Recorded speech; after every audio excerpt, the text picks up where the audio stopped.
네, 고맙습니다. 네, 목소리가 안 들리면 안 되니까 예, 잠깐 기다렸어요. 어떻게 여러분 조금 이해는 되나요?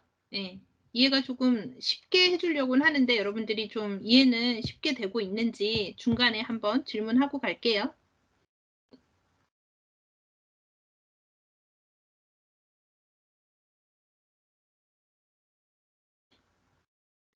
그리고 내가 오늘 그 시험에 오늘 입시한 학생들 중에서 시험에 응시했다고 확인한 학생이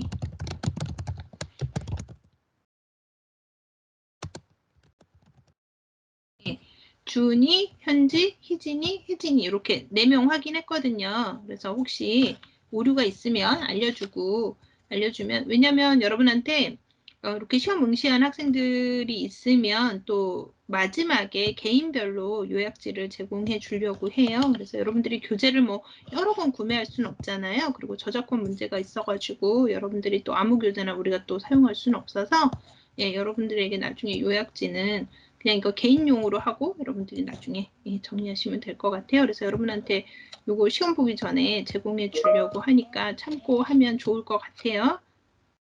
선생님, 네, 예진. 저도 시험에 응시했는데 응. 대화 채팅방이 안 쳐져서 아, 그랬구나. 네. 아, 아까 전에 개인별로 또 안 쳐졌다고 채팅 와가지고 다른 학생들은 확인을 했는데 혹시 예진이도 그럴까? 그래서 개인적으로 물어보면 또 스트레스 받을까봐 내가 예진이까지. 왜냐면 이게 시험이고 개인의 선택이라 내가 또 막 강요할 수는 또 없잖아. 그리고 우리가 목적에 맞게 또 가다 보니까. 아, 희진이가 그렇구나. 그래요. 그래서 여러분 그 예진이까지 해서 5명 내가 잊지 않고 메모했다가 나중에 제공해 줄 테니까 이번 시험에 우리가 꼭 붙어보도록 여러분 조금 힘들어도 같이 따라와 주시면 좋겠어요. 자, 그리고 지난 시간에 얘기했는데 이제 얘기가 없어서 모의고사 1에서 4번은 자, 오늘부터 그냥 틀려도 돼요. 틀리는 게 여러분한테 더 도움이 되거든요. 자, 오늘부터 하루에 한 개씩 풀어놓으세요. 한 개씩 풀어보세요. 자, 그러면 오늘 하나 풀고 예, 내일 하나 풀고 우리 수업 있는 날 그 수요일에 풀고 다음 주 화요일에 풀고 그러면 이제 그 다음부터는 이제 모의고사 내부를 다 풀어볼 수 있거든요. 이것만 잘해도 우리가 엄청나게 많은 걸 얻어갈 수 있고 요령을 배우는 거니까 예, 한번 풀어보도록 하시기 바랍니다. 이것도 대답을 해주시면 여러분 좋겠어요. 예. 꼭 필요해요. 예. 자, 오늘 한 번씩 풀어보세요. 올려져 있는 거 하나씩 풀어서 여러분 답을 매겨놓고 그거 가지고 나중에 우리가 문제 풀이할 때 자, 이번에 답은 몇 번 이렇게 하면 진도가 좀 빨라지고 여러분들이 풀어서 맞는 거 꼭 나올 거예요. 예. 그래서 이번에 끝내야지 다음까지 가져가면 또 우리가 다시 시작하려고 그러면 또 처음부터 해야 되는 어려움이 있어요. 그러니까 자, 이렇게 하도록 하겠습니다. 자, 여러분들이 합격하는 길에 내가 열심히 도와보려고 하니까 어려움이 있어도 따라와 주시기 바랍니다. 자, 우리 현재 슬라이드부터 한번 해보도록 할게요. 자, 우리가 이제 앞쪽에서 최근 효과까지 봤고요. 이제 후광 효과라고 하는 이 광배 효과라고 하는 이제 효과가 있는데 어떤 거냐면 연예인을 제품화하는 거. 어떤 사람의 이미지를 딱 보면 그 제품의 이미지가 보이게 하는 거. 주로 CF에서 많이 활용하는 거. 이런 것들을 후광 효과라고 해요. 그러니까 뒤에서 이렇게 빛이 보이는 것처럼 그 사람의 한 사람이 딱 나오면 그 사람의 이미지가 여기서 이렇게 비춰지는 거지. 예. 그래서 내용을 한번 보면요. 어떤 대상이나 사람에 대한 일반적인 견해가 그 사람에 대해서 그 사람은 정직해 라고 하는 그 이미지가 그 대상이나 사람을 구체적인 특성을 평가하는 데 영향을 주는 거예요. 이 사람 정직한데 뭐 나머지 볼 거 없다라고 판단하는 거죠. 그뿐만 아니라 어떤 사람이 갖고 있는 한 가지 장점이 매력 때문에 다른 특성에도 좋게 평가되는 거. 처음 만났을 때 호감이 간다면 그 사람은 매력적이고 지적이고 관대하다는 등의 평가를 하는 거. 그 다음에 매력적인 사람이 대인관계, 자신감, 적극적, 지적 능력, 성실성 이 모든 영역이 유리하게 평가받는 거죠. 사실은 매력은 있지만 그 사람이 자신감이 없는 사람일 수도 있거든요. 그런데 이것도 있다라고 보여지는 거예요. 자, 그러면 이거는 앞에서 봤던 초두 효과가 빛을 발하는 거죠. 발전된 거예요. 초두 효과의 좋은 이미지가 당연히 다른 영역에도 막 영향을 주게 되는 연결되는 효과이기도 하죠. 그래서 여러분들은 이 초두 효과와 후광 효과를 혼동하시면 안 되고, 초두 효과는 처음에 준 이미지가 다른 이미지보다 강하게 자리매김하는 거라고 보시면 되고, 후광 효과는 어떤 사람에 대해서 가지는 어떤 큰 견해가 다른 것들에게도 매력이나 영향력이 있다라고 보여지는 거. 그래서 연예인을 제품화하는 게 이런 효과를 활용한 거고요. 호감적인 사람은 매력적이고 지적이고 관대할 것이라고 이렇게 확장 해석해 주는 거. 매력적인 사람이 못생긴 사람에 비해 대인관계, 자신감, 적극적, 지적 능력, 성실성에 대해서 유리하다고 평가하는 거죠. 매력이 있으면 못생긴 것도 다 감출 수 있다라고 보여지는 거죠. 예. 그 다음에 악마 효과. 뭔가 아주 힘든 효과이겠죠. 이게 후광 효과의 반대 현상이에요. 처음에 초두 효과에서 좋은 이미지로 남으면 후광 효과로 발전할 수 있어요. 그런데 여기서 나쁜 이미지로 받으면 악마 효과로 오는 거예요. 자, 보이는 외모로 모든 것을 평가하는 거예요. 상대도 알기 전에 그냥 부정적으로 판단해 보는 거죠. 아, 저 사람 말 섞지 말아야 돼. 이렇게 하는 거. 이게 이제 마케팅에서는 어떻게 영향이 되느냐? 중소기업의 제품은 품질이 불량할 거라고 생각하는 거. 이거 못하네요. 네?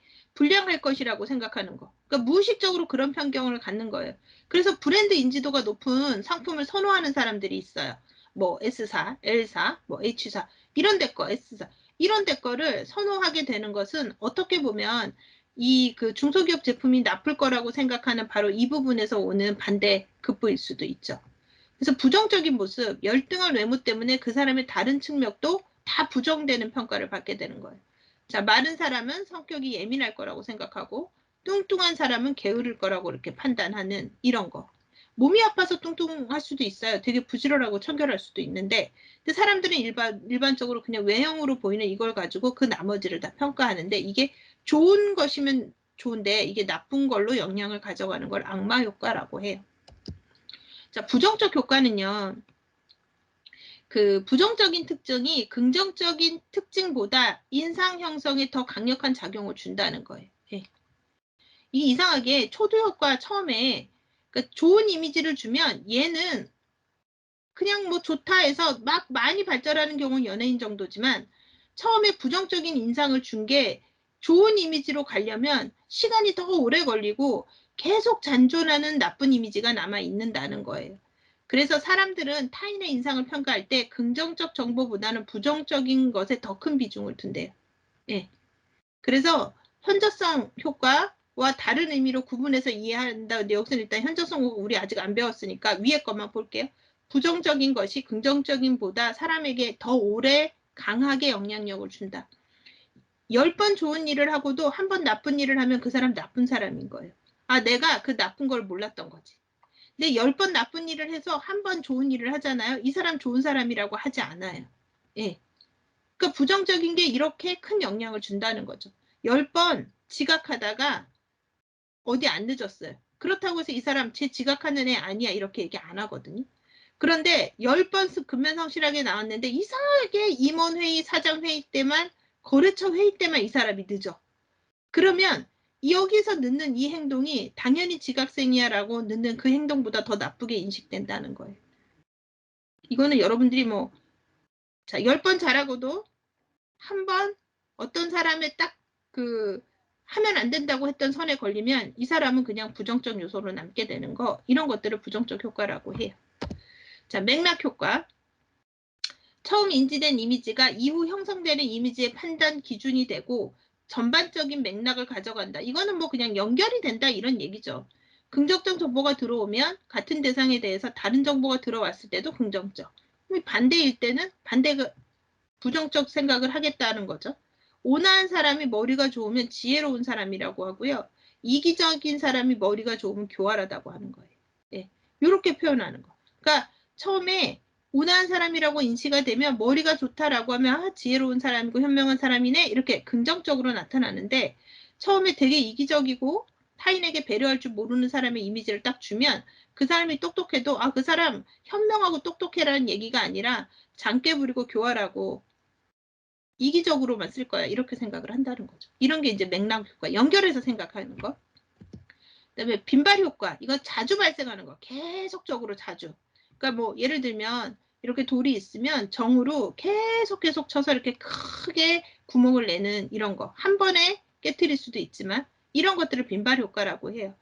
그래서 첫인상이 좋지 않더라도 반복해서 제시되는 행동이나 태도가 좋으면 진솔하고 좋다고 받아들이는데 이렇게 할 수 있는데 첫인상이 좋으면 처음부터 인상이 좋으니까 효과가 훨씬 더 강하고 이렇게 첫인상이 조금 부정적이었는데 얘를 바꾸려고 하면 시간이 10년이 걸릴 수도 있다는 거죠. 사람의 마음이. 계속 잘해야 된다는 거예요. 그러니 중간에 한번 잘못하더라도 요 이미지 때문에 나빠질 수 있기 때문에 이 빈발 효과는 뭐 이런 얘기 듣는 사람이 있어요. 저 사람 처음 보다가는 오늘의 모습이 더 좋네. 자, 어제보다는 오늘이 나은 사람이야. 이렇게 표현하면 바로 빈발 효과가 영향력을 발휘하는 거죠. 첫인상이 나빴더라도 시간이 계속 지속돼서 긍정적인 모습으로 변화시키는 이미지. 어제보다 오늘이 더 나아진 멋진 사람.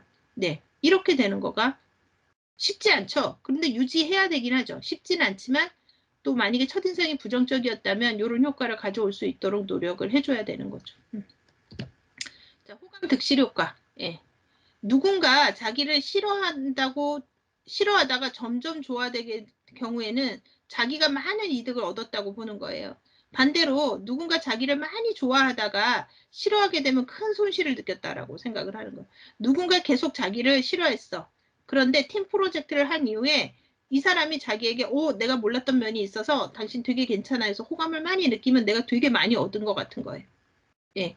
그런데 지금까지 내가 계속 좋다라고 긍정적인 요소만 주다가 갑자기 팀 프로젝트에서 나한테 실망해서 그 뒤로 나에게 아주 나를 보면 아우 진짜 팀 프로젝트도 망가뜨린 사람 이렇게 얘기를 한다 그러면 바로 내가 그동안 잘했던 이 플러스 쪽인 거. 그러니까 줬다가 뺐으면 더 나쁘다는 말이 아마 호감 득실 효과에서 나오지 않았나 싶어요.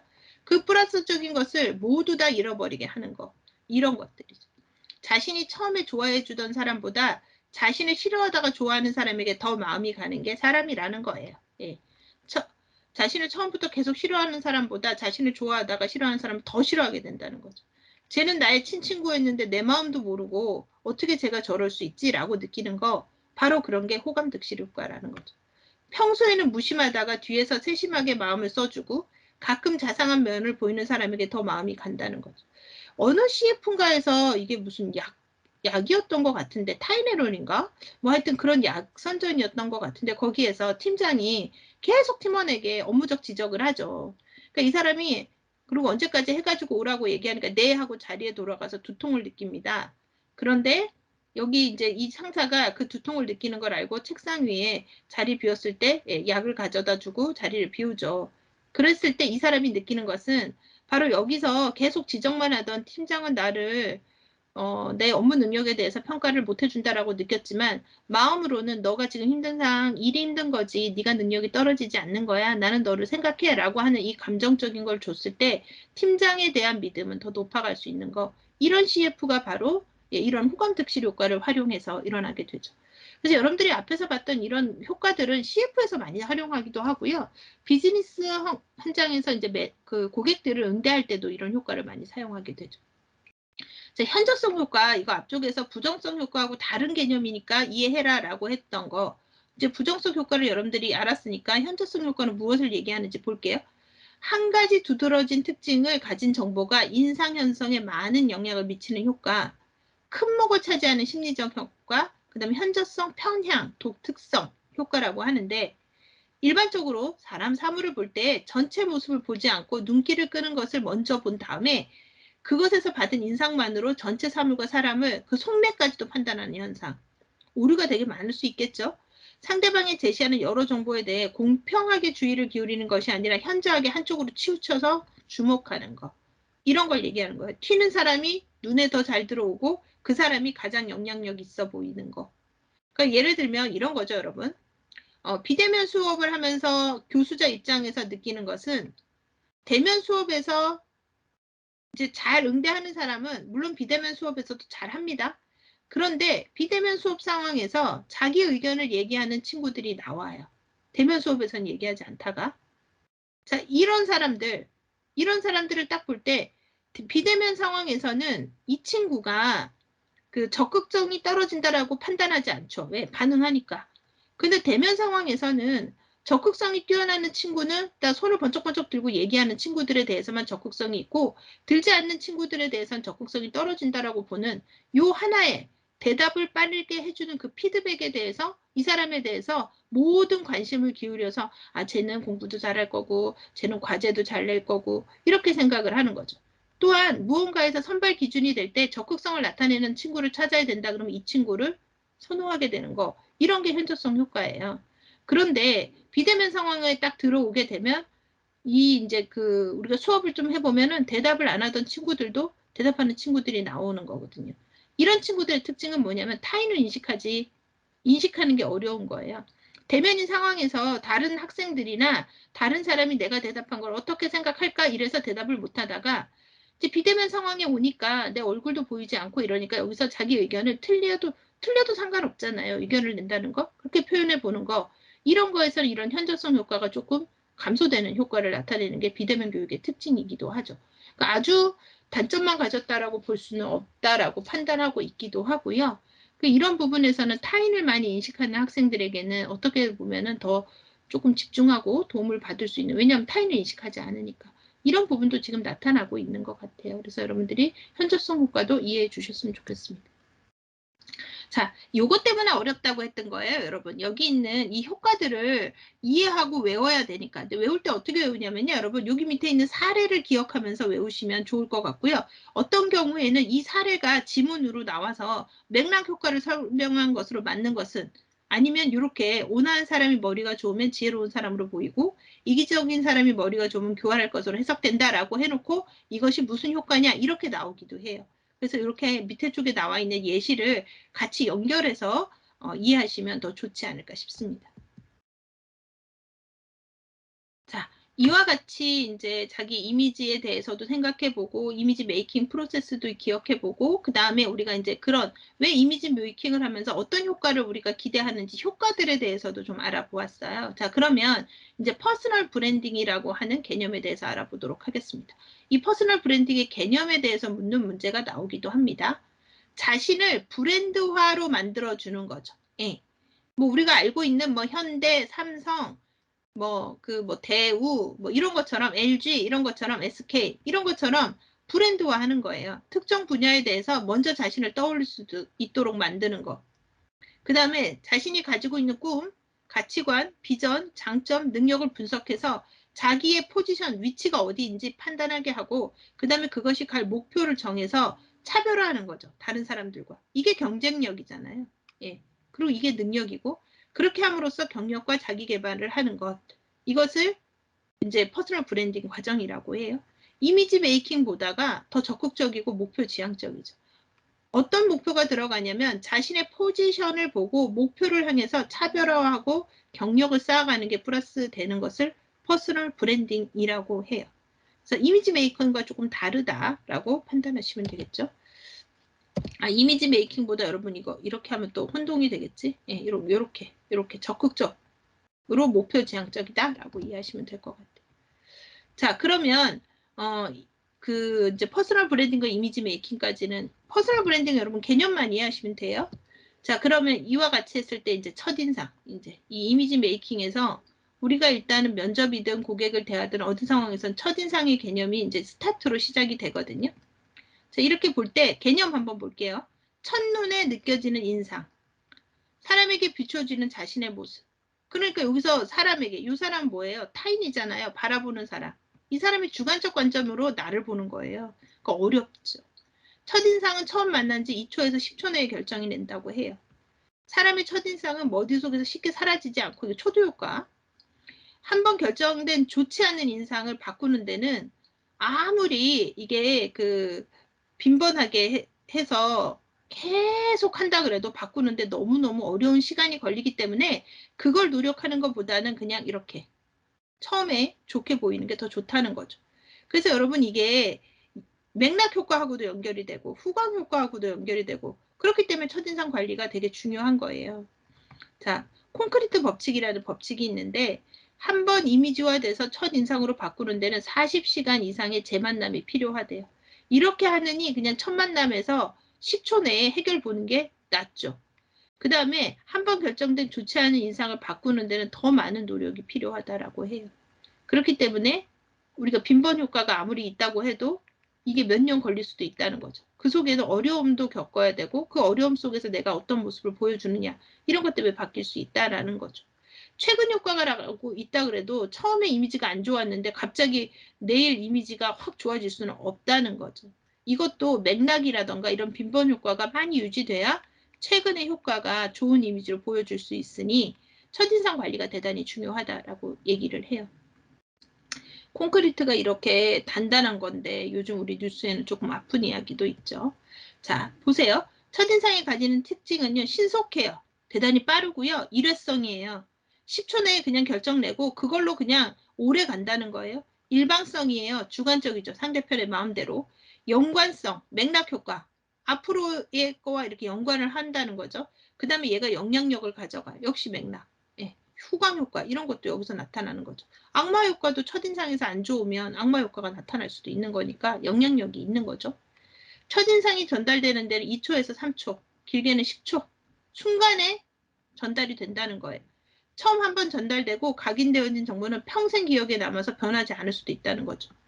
첫인상은 보이는 모습을 통해서 평가하는 사람의 판단과 가치관에 따라 일방적으로 인식되기 때문에 어려운 거예요.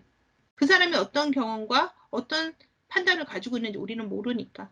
그래서 객관화시키려고 노력하죠. 그래서 면접 같은 건 사실 기업 이미지 쪽으로 많이 가게 되고요. 면접 같은 때도 자기네 기업에서 지향하는 인재상을 뽑으려고 거기에 맞춰서 트레이닝 받고 들어오죠. 주관을 배제하려고. 그래도 작용하게 된다는 거죠. 자, 연관성은 첫인상은 개인의 연상을 통해서 형성되므로 불확실하다는 거예요. 인물과 다른 사람을 떠올려 평소에 머릿속에 인지된 사람과 이렇게 정보를 혼동시켜서 첫인상을 입력하기도 한다는 거죠. 경험에 따라서. 첫인상은 머릿속에 오래 남으며 좋지 않은 첫인상을 바꾸는데 시간이 많이 걸려서 영향력이 있다라고 생각을 해요.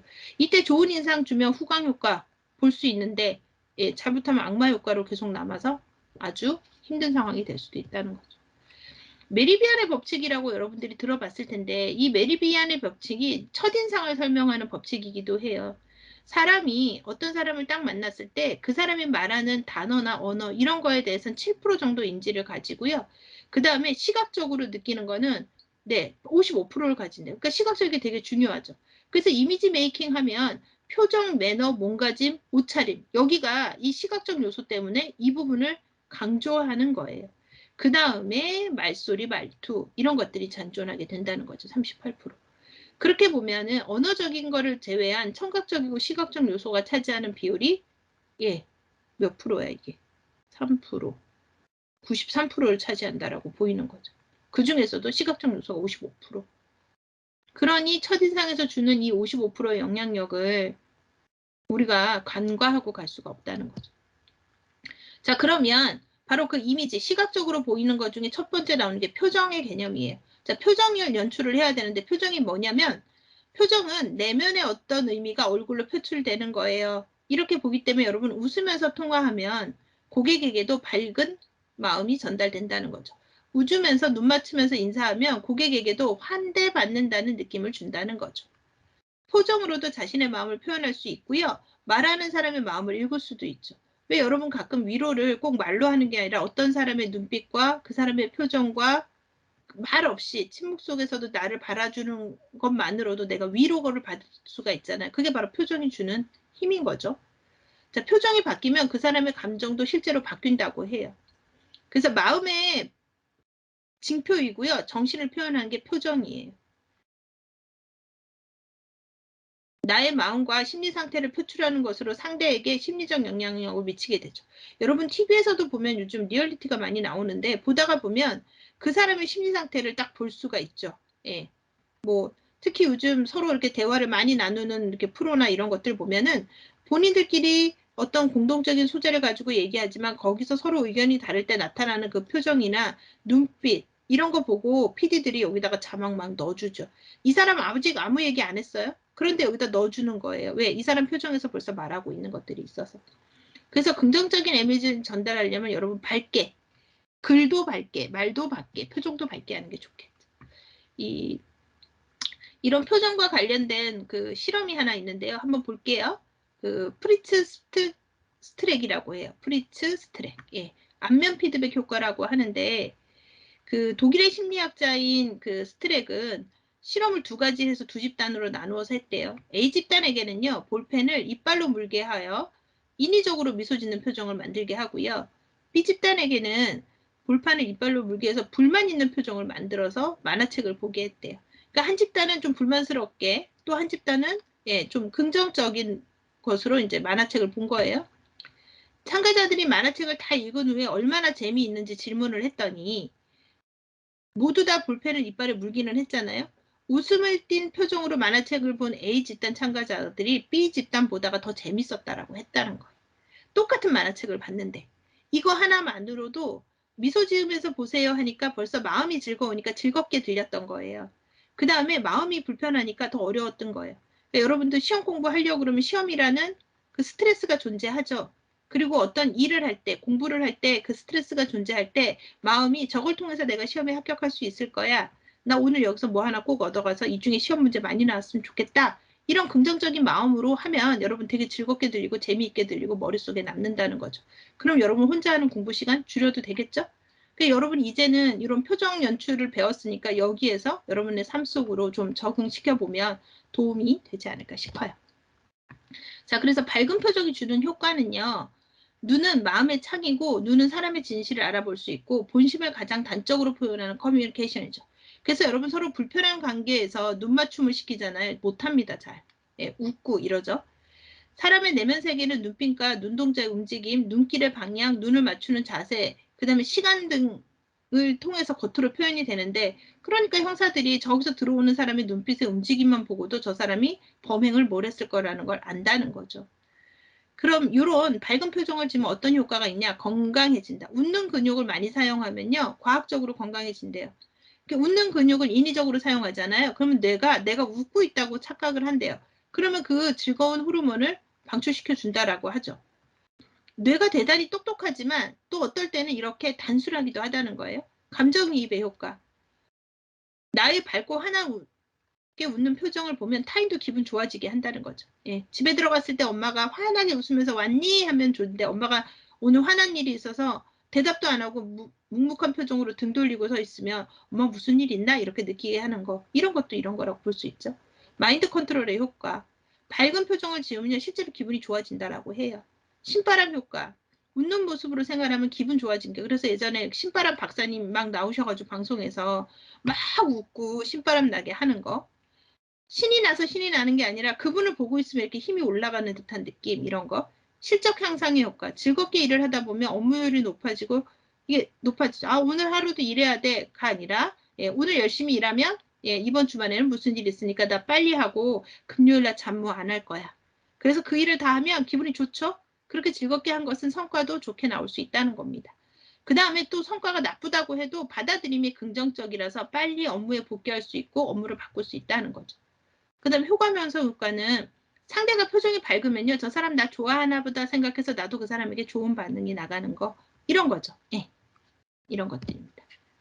자, 그래서 이렇게 웃는 연습 많이 하죠. 입꼬리 이렇게 살짝 올라가게 이렇게 하면서 이런 미소는 호감과 신뢰를 형성하고요. 내 마음도 컨트롤해주고 기분도 전환해주고 시너지 효과 뭐 매출 창출도 되고 성적도 올릴 수 있고 건강해지고 이럴 수 있다는 거예요.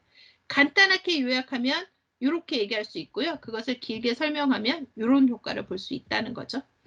자, 그 다음에 이 그 캐스팅의 비결 이런 것들도 이제 미소일 수 있다는 거죠. 아마.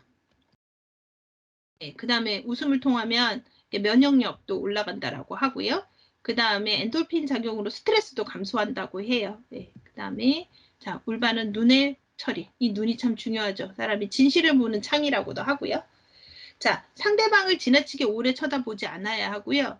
처음 대면하거나 대화할 때 상대방의 초점을 딱 주죠. 그래서 미간에다가 쳐다보라고 하죠. 상대방을 지나치게 오래 불편하게 되죠. 네, 레이저 쏜다라고 얘기하죠. 대화 시간은 여러분 여기 대화 시간에서 40에서 60% 정도 한 번은 5초에서 10초 정도 응하는 거예요. 그러니까 상대방하고 대화했을 때 40에서 60% 정도 상대방에게 눈을 맞춘다고 생각하고 한 번 맞출 때 5에서 10초 정도 응시하면 상대방과 그 올바른 시선 처리를 통한 대화를 한다라고 보실 수가 있죠. 부드러운 시선으로 맞춰야 되죠. 지나치게 강한 눈빛, 레이저, 불쾌하게 느낄 수 있죠. 그 다음에 자연스러운 눈 맞춤을 통해서 눈이나 미간, 콧등 여기를 보는 거예요. 자, 여기 앞에 사람 얼굴 있었죠? 예, 상대를 쳐다볼 때 예, 미간, 콧등 여기 요 부위를 보면 조금 덜 어색하다는 거죠.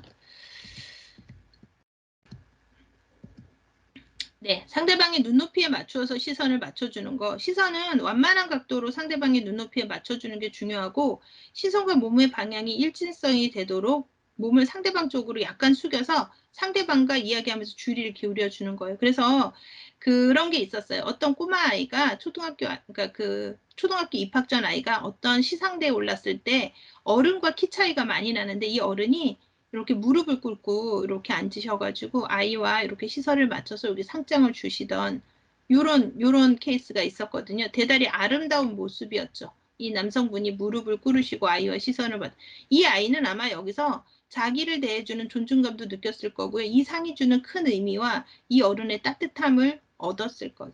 예, 이런 것들이 중요하다는 거죠. 그 다음에 대화의 상황에 따라 눈의 크기를 조절하는 거. 놀랄 때는 크게, 예, 안타까울 때는 조금 작게 떠서 안타까움, 슬픈 표정 이런 것들을 눈으로 연기를 할 수 있다는 거죠. 대화할 때 이런 걸 하면 상대방에게 내 진심을 전할 수 있는 예, 큰 효과를 얻을 수 있다라고 해요. 자, 호감을 주는 시선 처리가 뭐가 있는지 한번 볼게요. 대화 시 부드러운 시선, 자유롭게 상대방의 눈을 맞추는 거.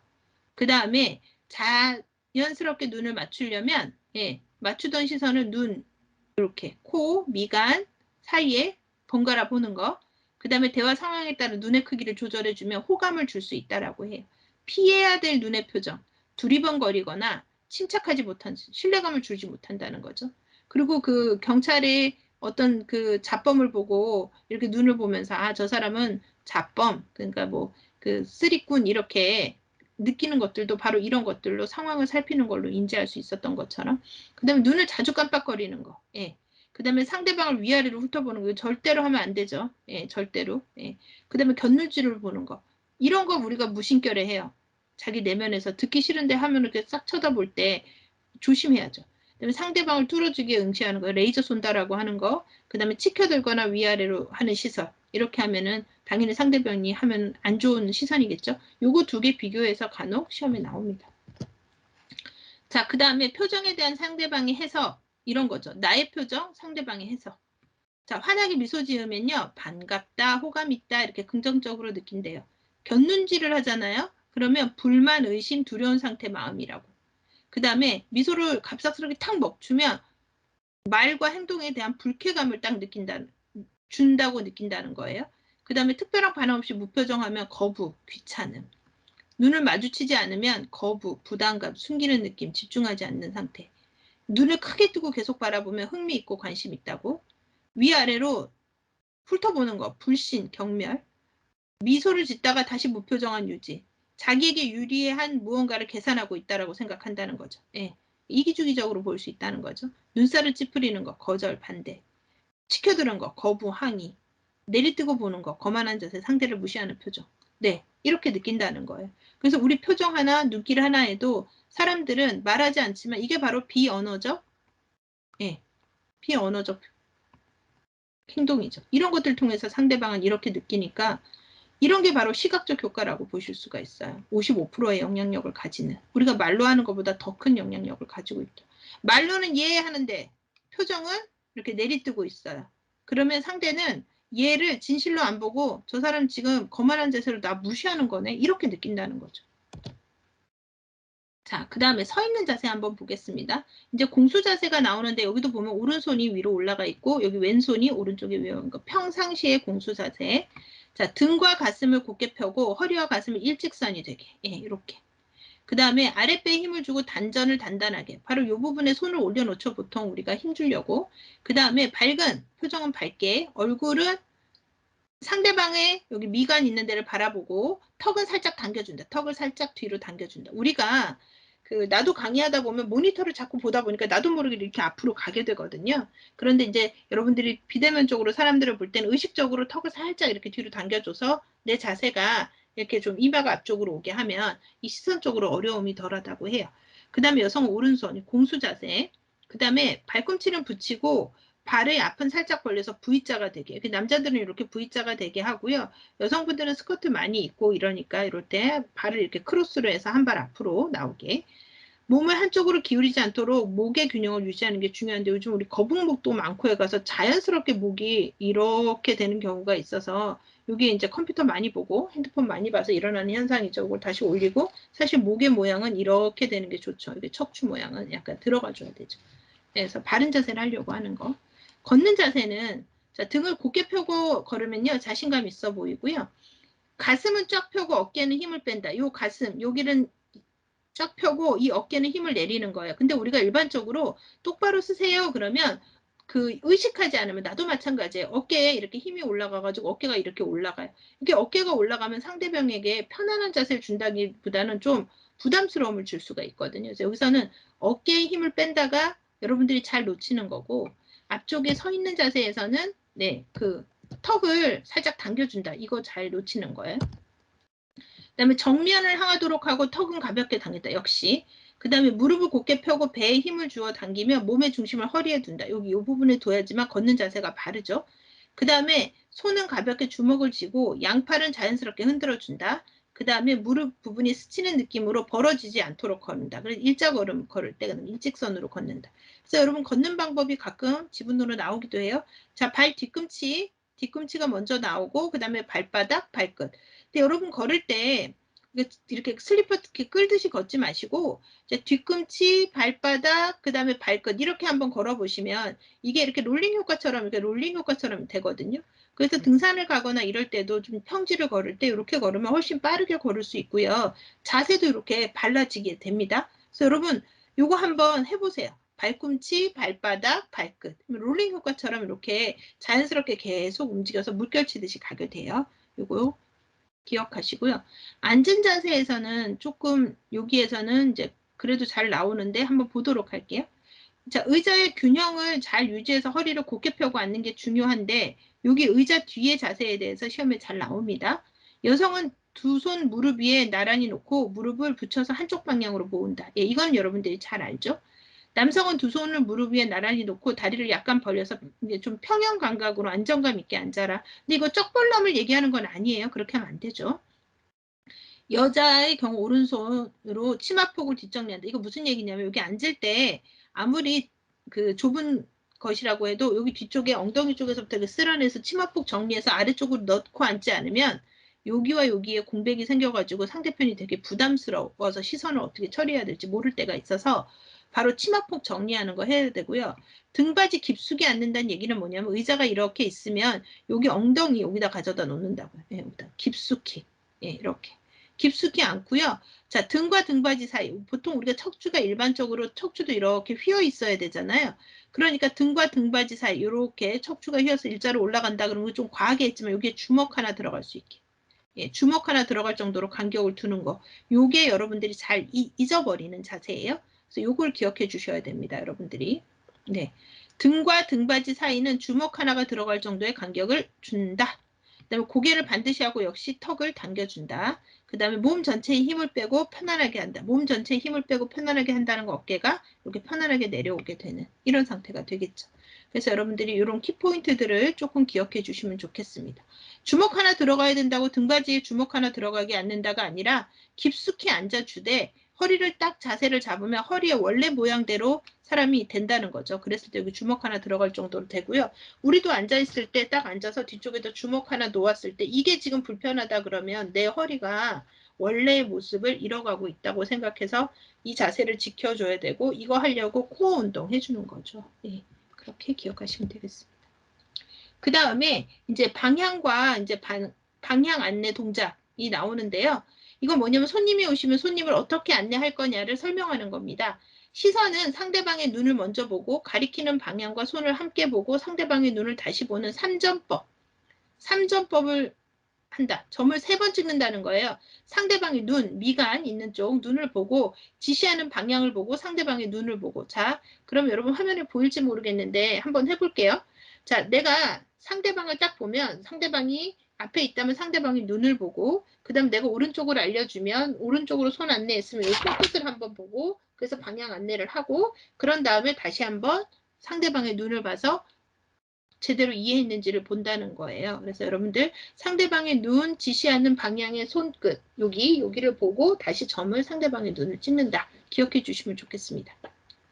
그다음에 손가락을 모으고 손목이 까딱거리지 않도록 하라. 이거 뭐냐면 이렇게 방향 지시를 할 때 손가락을 모으고 이렇게 안내를 하는데 이렇게 약간 45도로 비스듬히 낮춰서 하라고 했던 거 기억하실 거예요. 이렇게 하는데 이거 이렇게 하지 말라는 거예요. 예. 당연히 손가락으로 이렇게 하는 것도 안 되겠죠. 예. 그 다음에 손바닥이나 손등이 정면으로 보이지 않도록 하고 45도 각도로 눕혀서 가리키고 자 오른쪽을 가리킬 때는 오른손 왼쪽을 가리킬 때 오른손으로 이렇게 하는 게 아니라 왼손으로 바꾸어서 한다를 기억하시면 되겠습니다. 상대방의 입장에서 구체적이고 정확하게 설명해 줘야 되고요. 손가락이나 고개짓으로 상대방의 그 지시하거나 하면 그리고 또 상대방을 보지 않고 자기가 바쁘다고 자기 뜻대로만 얘기하고 아시겠죠? 그리고 이렇게 얘기하면 안 된다는 거죠. 여기 얘기는 뭐냐면 예, 여기 있는 3점법을 준수하라는 얘기입니다. 자, 여기 보이시나요? 이렇게 서서 물건을 주고 받을 때는 물건을 건넬 때는 가슴과 허리 예, 여기 사이에서 주고 받는 거죠. 예. 그 다음에 잘 보세요. 가슴과 허리 사이에서 주고 받는 거예요. 허리 아래 아니고요. 예, 그 다음에 여기 가슴 위 아니라는 거예요. 반드시 양손을 건네고 받고 작은 물건을 주고받을 때에도 한 손에 다른 한 손을 받쳐서 공손히 양손으로 받는다. 여기 보이시죠? 예. 그 다음에 받는 사람의 입장을 고려해서 전달한다. 글자의 방향이 상대방이 향하도록 펜 등은 그 사람이 사용하기 편하게. 자, 그러면 여러분 칼을 줄 때는 칼에 여기 손잡이 부분을 상대에게 건네야 되잖아요. 가위를 줄 때도 여기 손잡이 부분을 상대에게 건네줘야 되겠죠. 그럼 문서를 줄 때에도 여기 있는 문서가 이쪽 부분이 상대가 보일 수 있게 내 쪽에서 거꾸로 보이게 줘야 되죠. 명함을 줄 때도 그렇다라고 했어요. 명함을 줄 때도 내 입장에서는 우리 회사도 다 알고 나의 위치도 아니까 내가 줄 때는 이렇게 거꾸로 주고 상대가 볼 때는 정면으로 보일 수 있게 줘야 된다는 거 기억해 주시면 좋겠습니다. 이제 패션 이미지의 중요성이 나오는데요. 이제 패션 들어가기 전에 이제 패션 들어가면 이제 계속 이어지니까 우리 시간이 조금 됐으니까 여러분 여기서 질문 좀 받아볼까요?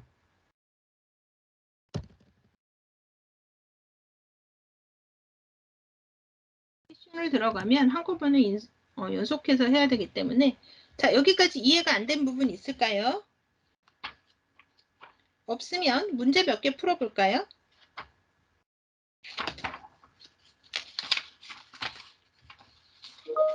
네, 문제 몇 개 풀어볼게요. 자, 첫인상. 아니요, 꼭 정장을 치마만 입어야 된다고 요즘 얘기하지 않아요. 예. 근데 스커트를 입었을 때에 그렇게 해야 된다고 하는 거죠. 근데 이제 이 부분에 대해서는 일반적으로 여성 하면 스커트를 입어야 된다. 남성 하면은 뭐 바지 정장 이렇게 되어 있어서 문제적으로는 꼭 그래야 된다. 이렇게 묻지는 않아요. 이건 아직까지 뭐 사회적으로 그 약간의 관습에 의한 거와 그 다음에 현실적인 게 조금 충돌하고 있는 궤도기라고 보시면 되고 정장을 입는 게 나쁜 거는 아니에요. 네, 정장도 맞아요. 그리고 개인마다 여자가 남성 정장을 입었다고 했을 때 아까 앉는 방법은 어떻게 하나요? 라고 해서 근데 여성들은 이거는 뭐 어느 나라에 가도 마찬가지지만 여자들은 다리를 벌리고 앉지는 않아요. 그 차이. 예. 그리고 손을 이렇게 양쪽 무릎 위에 놓기보다는 보통 단전에 다 놓죠. 그건 차이가 없다라고 생각하시면 돼요. 왜냐면 그 여성은 다리를 벌렸을 때 자세가 안정감을 준다기보다는 상대편에게 자꾸 그 성적인 거를 생각하게 하는 게 좀 있어서 그렇게 안 한다고 하는 거죠. 자세는 예, 원래 스커트 입었을 때 자세로 한다. 그렇죠. 모아서 살짝 기울여도 되고요, 여러분. 그, 그, 바지를 입었다면 다리를 딱 모으고만 앉아 있어도 상관없어요. 앞쪽에 약간 발을 이렇게 V자로 살짝 벌려서 앉아도 상관없어요. 근데 옆쪽으로 이렇게 기울여 주는 것도 나쁘진 않은데, 이제 기울여 주는 이유가 하나 있어요. 그게 뭐냐면, 왜 여성들은 다리를 기울여야 하나요? 이런데, 이게 대화가 깊어지고 면접을 보다 보면 나도 모르게 이게 편안해져가지고 다리를 벌리게 되거든요, 사람이. 예. 그래서 나 같은 경우에도 좀 어려운 자리에 가면 다리를 가능하면 붙이고 옆으로 놓는 게 그렇게 붙이고 놓으면 다리를 벌리지는 않아요. 그러니까 벌리는 것 때문에 그렇게 하는 거지 다른 거는 없어요. 예. 네네네. 그런 것 때문에. 예. 그러니까 이게 내가 하는 내 이미지가 상대가 판단하니까 그게 문제인 거예요. 항상. 상대편이 그 부분에 대해서 긍정적으로 생각하면 전혀 문제가 없는데 아직은 관습상 그렇게 하지 않고 있다. 그렇게 보시면 되고 다리가 다치거나 수술한 사람들은 스커트를 입으라고 하는 게 무리잖아요. 구두도 신기가 어렵고 이럴 때는 낮은 구두 신어야 될 때는 어쩔 수 없이 뭐 바지 정장 있는 경우도 있으니까 답이 꼭 틀리지는 않는데 단정하고 깨끗하게 입어라 이런 얘기입니다. 네. 그 다음에 이제 우리 문제 풀어볼게요. 다음 중 첫인상에 대한 설명으로 적절하지 않은 것은, 그러니까 X입니다. 자, 1번 첫인상이 좋을 경우 후광 효과로 인해 다른 분야에서도 좋은 평가를 받는다. 2번 메리비안의 법칙에 따르면 시각적 요소가 55%를 차지한다고 했죠. 이미지에 가장 큰 영향을 미친다. 3번 전체 이미지 구성에 강력한 영향을 미친다. 4번 첫인상이 좋지 않더라도 조금만 노력하면 바꿀 수 있다. 5번 첫인상은 평가하는 사람의 판단과 가치관에 따라 일방적으로 형성된다. 여러분 틀린 거 몇 번? 네, 4번. 첫인상은 처음에 조금 나쁘게 연관이 되면 맥락효과나 이런 걸로 인해서 바꾸려면 너무 힘들어지게 되겠죠? 예, 그래서 바꾸는데 오랜 시간이 걸려서 첫인상을 관리한다. 네. 그 다음에 하나 더 풀어볼게요. 다음 중 이미지 메이킹의 효과로 적절하지 않은 것은 이미지 메이킹, 자아 존중감을 향상한다. 1번. 2번. 주관적인 자아를 확립할 수 있다. 3번. 궁극적으로 대인관계 능력 향상에 효과가 있다. 4번. 이미지 메이킹은 나다운 나를 찾아 정체성을 확립할 수 있다. 5번. 개인의 행복과 삶의 질을 향상시키는 데 직접 기여한다. 그럼 몇 번?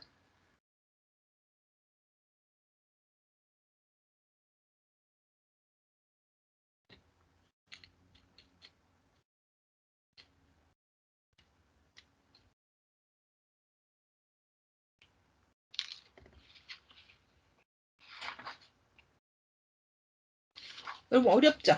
예, 여기 2번이요. 2번. 이미지 메이킹은 주관적인 나를 어떤 모델을 하나 만들어서 객관화함으로써 나를 바꾸고 그 다음에 그 객관화가 나의 이미지가 되게 만드는 거잖아요. 그러다 보니까 메이킹이라고 하는 이 만들어가는 과정은 내가 타고난 것을 그대로 보여주는 것이 아니라 객관화하는 과정을 만들어주는 거죠. 타인의 이미지, 타인이 볼 때 어떻게 보게 되느냐를 만들어주는 거니까 여기서는 효과로는 주관적인 자아상을 확립하는 게 아니라 객관화하는 과정이라고 이해하시면 되겠습니다. 이런 문제 때문에 문제 풀어보셔야 된다고 하는 거고요. 하나 더 풀어볼까요? 다음 중 대인 지각에 대한 설명으로 적절하지 않은 것은 대인을 지각하는 걸로 적절하지 않은 것은 1번 대인 지각은 논리적이기보다는 자신의 경험이나 사고를 바탕으로 주관적으로 행해진다. 2번 대인 지각은 지각의 대상과의 상호작용에 의해 이미지를 형성한다. 3번 대인 지각은 타인을 향해 무의식적으로 작용되는 편향적 태도의 영향을 받는다. 4번 지각의 대상에 매력적인 특성이 다른 특성을 평가하는 데 영향을 미친다. 5번 지각 대상의 말과 행동을 관찰하여 그 내면의 의미를 객관적으로 판단한다.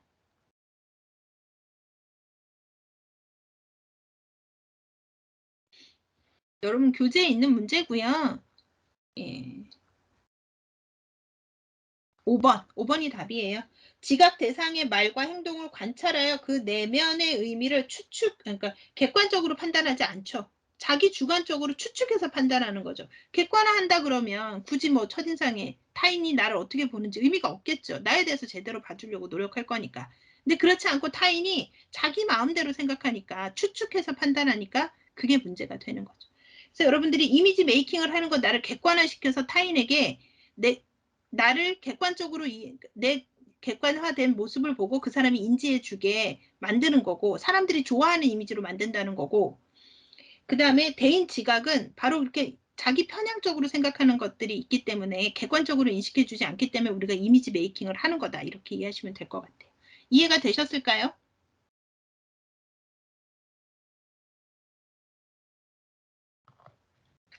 연결해서 이해가 되셨나요?